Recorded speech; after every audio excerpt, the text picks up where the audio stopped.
talk for a second about, well, I was listening to the scary stories on YouTube, and it's talking about artificial intelligence, I guess looking at the world and looking at World War II and the Holocaust and wondering how can man do these things to man, kill millions of people.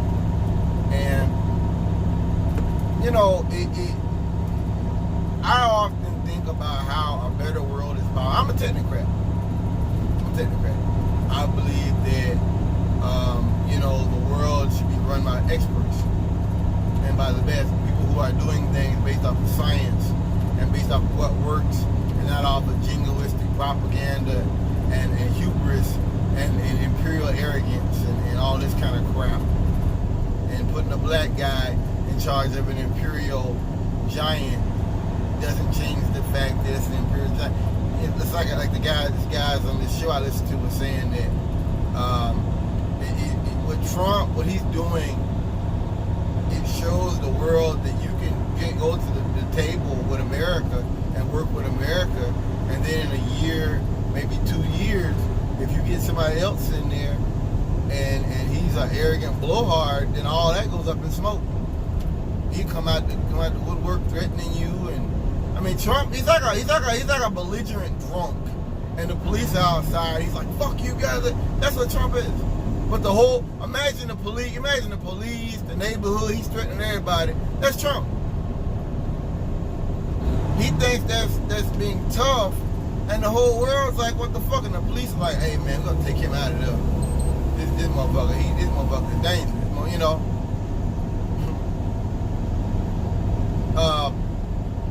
You know, it shows you America. We're not a nation of laws anymore. We're not a nation of rules and laws and you know, standing on integrity. We're none of those things anymore. You know, people will say we never were. You know, we don't stand on integrity. We don't stand on honor. None of that stuff anymore, man. None of that stuff. I'm not sure we ever did. It was all just, you know, talk. It was all talk. One thing about me, and you know, one thing about the rest of the world is the rest of the world is moving on, and I'm doing the same thing. And what I'm talking about is, you know, Europeans trying to find a way to pay Iran. I hope that's successful. The Germans, you know, them realizing that, hey, we're going to have to stand on our own here. You know, Trump repeatedly besmirching, repeatedly insulting, disrespecting NATO.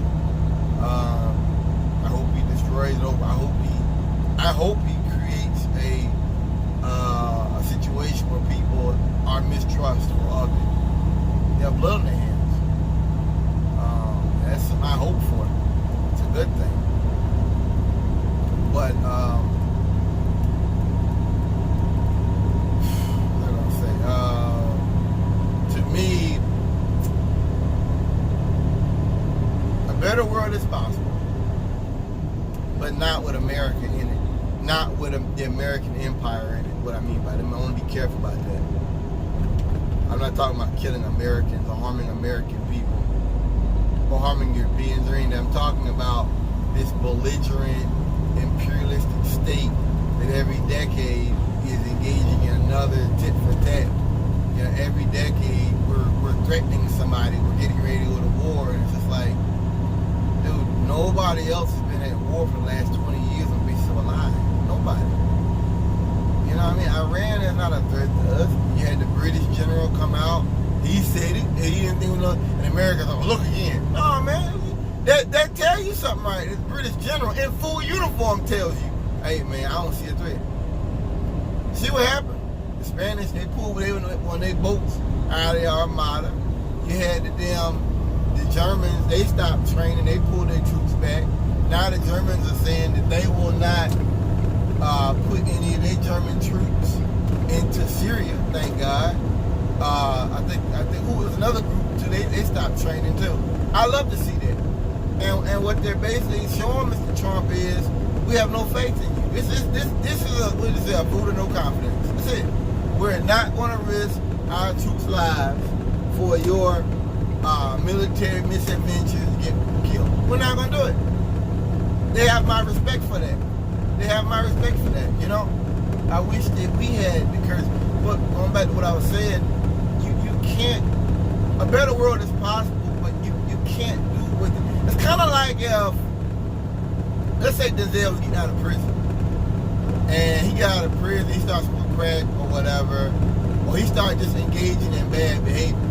And I run up to him, I dropped $10,000 in his lap. I said, listen, man, or $1,000. I said, listen, man, I got some business, man. We're making good money. You gotta get off that shit. You can't roll with me.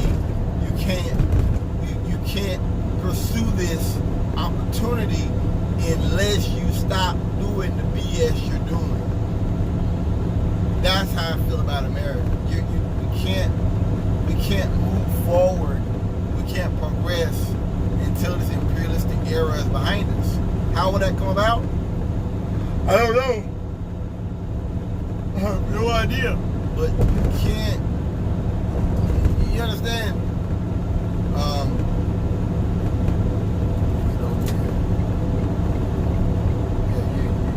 You can't do that. This imperialistic BS in front of us. It's not possible. It's not possible.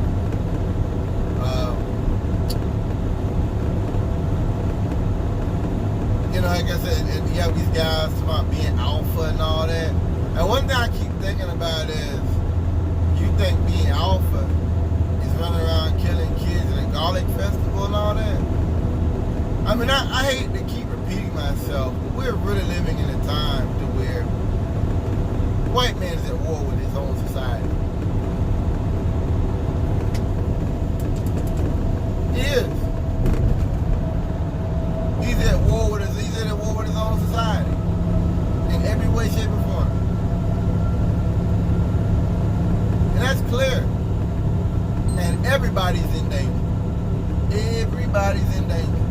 On one hand, I tell you I'm happy about it because I like to know who my enemy is, but on the other hand, it's a terrifying thought. You know, I don't like to see people being harmed, innocent folks losing their lives. I don't feel good about that, you know. It's a patently bad thing, obviously, but it's real. That's totally real, man. So, but you know, it's one of those kind of things, I guess. It's a new reality. But we can't progress until we put these foolishness down. You know.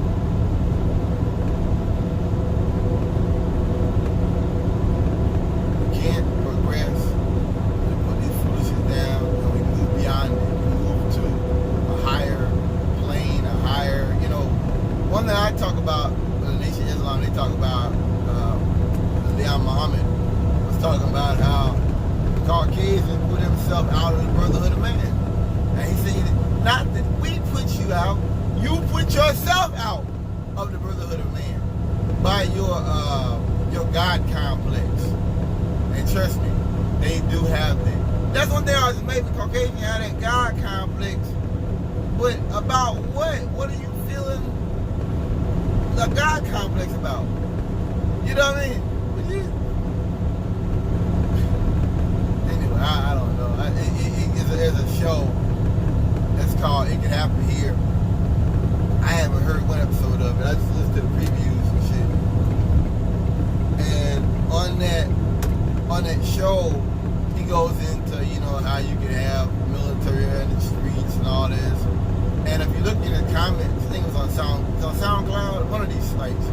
That's how I learned. That's how I got into SoundCloud. Ain't it crazy? I got into it by that, but I don't even listen to that. I listen to DSA. I listen to Capital Stumping.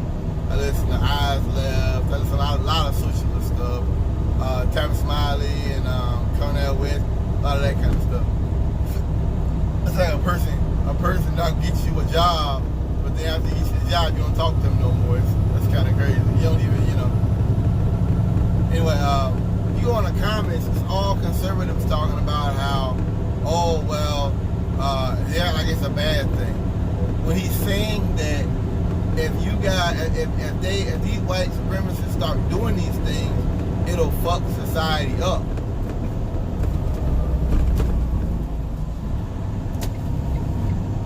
It'll fuck society up, patent.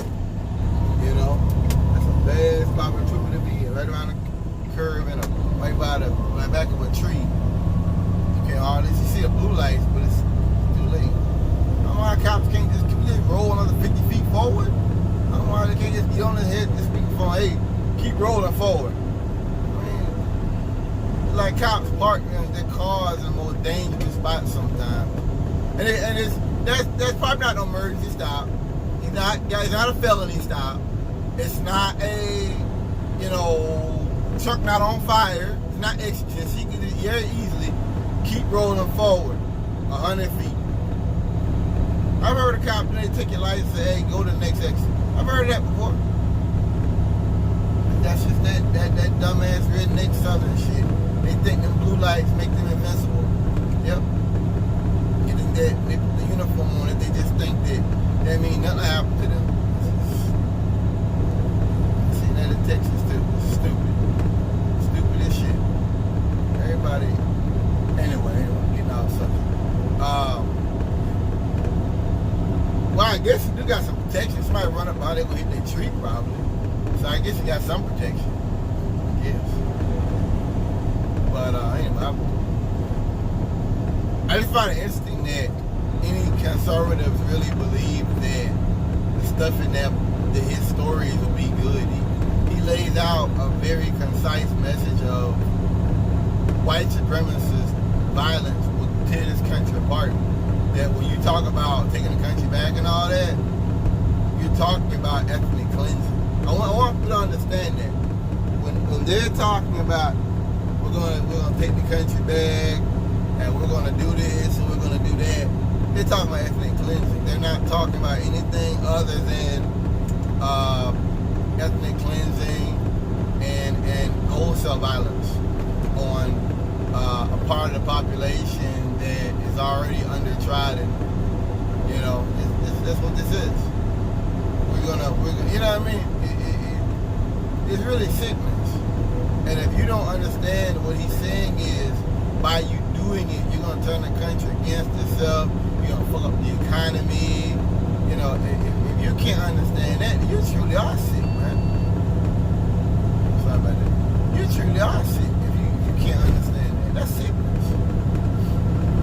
If you think, like it's a video game or something about only one side got guns. Okay, what about people in the police and the military who don't go along with it? Even if it's not a whole lot of it, what happens when they start killing generals? What happens to the people in the military that are in the closet and shit? And when you start saying, well, we're gonna do this to the gay people, what happens when they start fragging officers? What happens when people in the Secret Service go in and try to kill the president?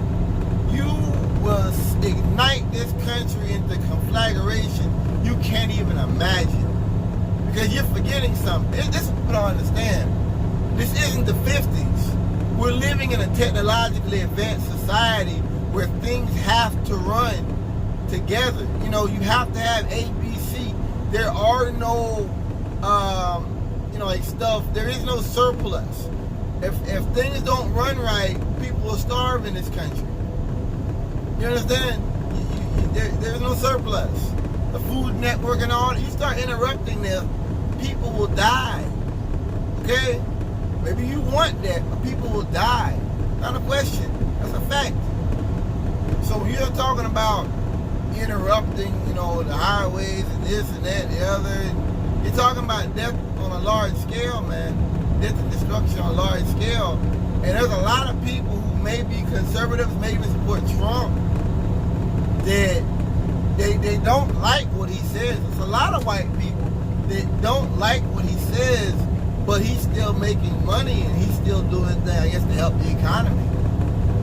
It's something like a mafia goon, ain't it? A mafia goon, the mob, the kingpins paying good money to go out and do some really heinous, crooked ass shit. And they're like, damn, we don't like it. We die, we're going to hell, but at least we'll die rich men. It's kind of like that. It's like they acknowledge that the things they're doing are not legitimate in any fashion. They're not like, yeah, man, I got them. It's like, damn, this is not right. But anyway, I find it interesting. It's almost like if I wrote a book about if a famous person became a drug addict, and people came on there saying, well, what's wrong with being a drug addict? What's wrong with it? I'm just like, well, you can be a drug addict, but this is what can happen. Nothing good about it. You know what I mean?